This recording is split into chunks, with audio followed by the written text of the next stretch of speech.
Hey, what's up guys? Welcome to another video. Hope you're all doing well. So in this video, I'm going to be going through some of the common arguments I hear against veganism and why I don't really think they make sense. So I'm just going to debunk them, if you will. When you go through a lot of these arguments, most of them aren't really logically sound. There's no justification to continue abusing animals. So let's get right into it. Alright, so number one I hear quite often, people like to say it's my personal choice or it's my choice to eat animals, which is true, it is a choice, but it's not a personal choice because obviously we're forgetting someone that doesn't have a choice. It's a choice, but it's the same choice as I choose to be a racist or I choose to be sexist. We're forgetting that our choice inflicts on another being and their rights to bodily autonomy and their rights to life. When you're paying for someone to be killed, exploited, abused, where's the choice that the animal has? Number two, plants feel pain. This is a pretty funny one. Plants don't have a brain, they don't have a central nervous system, they haven't evolved to avoid pain, they don't have legs, they can't move.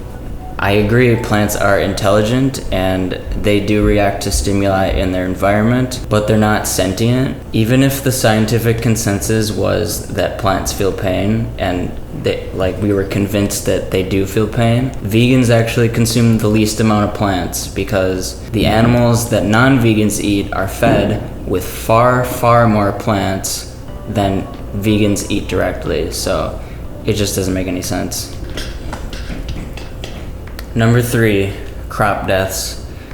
People like to say this as they point to the vegans and they're like, oh, you're living in hypocrisy because you contribute to plant deaths, in your plant agriculture. Vegans know that there's crop deaths in plant food production. No, we don't deny that, but there are practices that we can do to help prevent that. As I said in the last point, far, far more crops are fed to animals that non-vegans eat. Being vegan reduces the amount of crop deaths, but on top of that, if we lived in a vegan world, we would work towards less crop deaths from, insects and rodents and such. So, all right, number four, culture. People say it's in my culture to eat animals, we've always done it. Culture, tradition kind of go hand in hand. It's pretty much part of all cultures around the world. Just because we've done something for a long time doesn't justify us continue doing it. Culture doesn't dictate what's right or wrong. I could name a lot of other things that happen throughout history that we do not find acceptable in today's society. I mean, you can use slavery in America, for example. That was culturally acceptable. That was the normal. Obviously it was wrong, so we don't do that anymore. And there's many other examples of this too. Culture doesn't dictate morality. Number five, the food chain or the circle of life. The circle of life is literally from Lion King.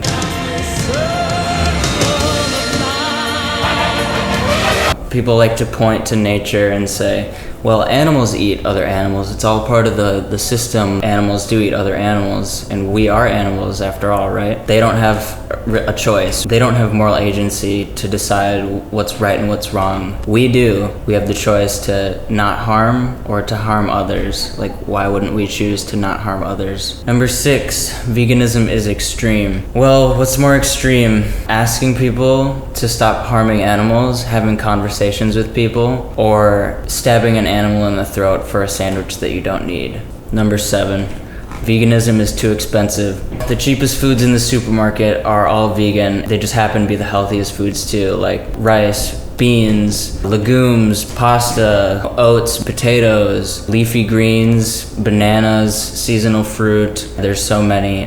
Any kind of diet can be more expensive. It just depends on what you're buying. A non-vegan diet could be more expensive too. Number eight, veganism is unhealthy.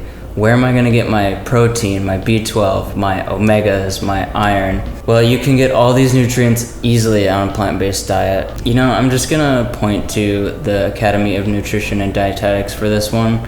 This is a group of 100,000 different doctors, practitioners, dietitians. It's a meta-analysis of 117 studies. Basically, they concluded that a vegan diet is healthy for all stages of life, including infancy, pregnancy, lactation, athletes, everyone. Number 9, our ancestors ate meat. We've been eating meat for thousands of years.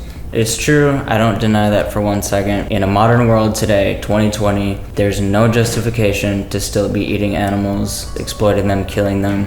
We don't need it to survive, we don't need it to be healthy. It doesn't matter what we did way back when, it matters what we do now. We don't have to do it, we have a choice not to, so why wouldn't we? Number 10, there's bigger issues in the world. We should be focusing on human rights issues instead of animal rights issues.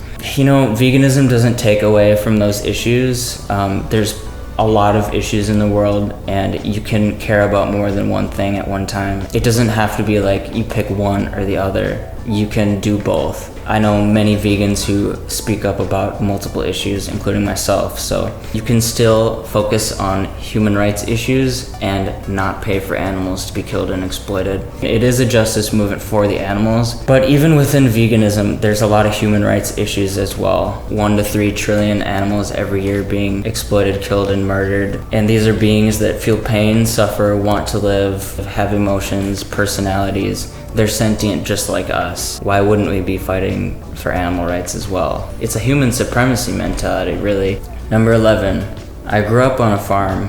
We treated our animals nicely. It was an ethical farm. Regardless if you treated them well or not, all these animals, whether it's free range, organic, family farm, they're all bred into existence. They're all exploited for their flesh, eggs, or their milk. Well, at the end of the day, all these animals are sent to the slaughterhouse to be minced up and used for their bodies. They're all killed. It's unnecessary. It's the mentality we have in the first place of viewing them as a product or a resource or a way to make money, rather than the sentient, breathing, living beings that they are, that experience pain, emotions, happiness. They're not here for us. They're here with us. You know, they say they care about their animals, but when you send them on a truck to a slaughterhouse, that's not caring for them. That's not respecting them. Number 12, what about the farmer's livelihood? What about the families? What about the economy? When we look at issues of injustice, we always look at it from the victim's perspective.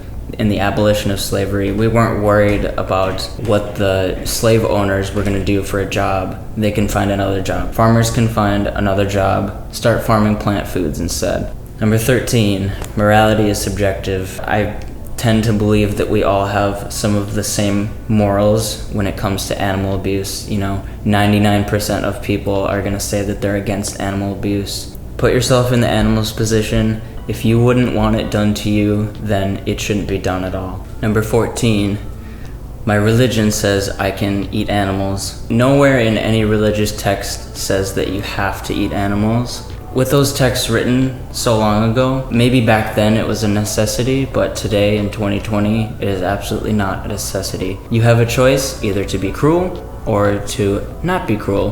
Which are you gonna choose? Number 15, humans are superior to animals. This is the same mentality we've used in the past, and even in some cases today, to subjugate other groups of beings. Let's take racism, for example. White people thinking they're superior to black people, or sexism, for example. Men thinking they're superior to women. Homophobia, straights superior to gays. But in this case, it's speciesism. Humans thinking they're superior to animals. It's not a good look. And in some ways we actually are superior. We should have a responsibility to take care of them like children because they're innocent and vulnerable. Number 16, animals just taste too good. I can't give up cheese. I can't give up eggs. Vegans don't give up these products because we don't like the taste of them. Although after a while, your taste buds can change. Mine definitely did. We give up these products because they're cruel to animals. We had to ask ourselves, what's more important, taste or life? The answer was obvious. I think the majority of people agree that the life of an animal is far more important than the taste pleasure, the sensory pleasure they get from enjoying that animal's flesh. And if someone still says they value the taste over the life, just ask them to put themselves in the animal's position for 1 second. And if they could do that, they would understand that there's no justification, including sensory pleasure, perspective, empathy. All right, here's the last and final one. 16, it's too inconvenient to be vegan. Everywhere there's vegan options available. Literally everywhere. You can buy cheap ones, you can buy expensive ones. It depends on what grocery store you go to. You can order stuff online. You know, all these restaurants are coming out with these vegan options. It's not inconvenient if you have the moral imperative. There are two types of people when it comes to veganism. Those who say it's hard, those who say it's easy. Those who say it's hard are focused on themselves and their inconvenience, and they're only thinking about themselves. Then there's those who say that it's easy. They're thinking about the animals and what they have to go through. It becomes so easy when you think about it that way. Alright, that brings me to the end. If I left any important ones out that you guys want me to address, let me know. If you found this helpful, leave it in the comments below. If you have anything to add, just let me know. Have a lovely day. See you soon.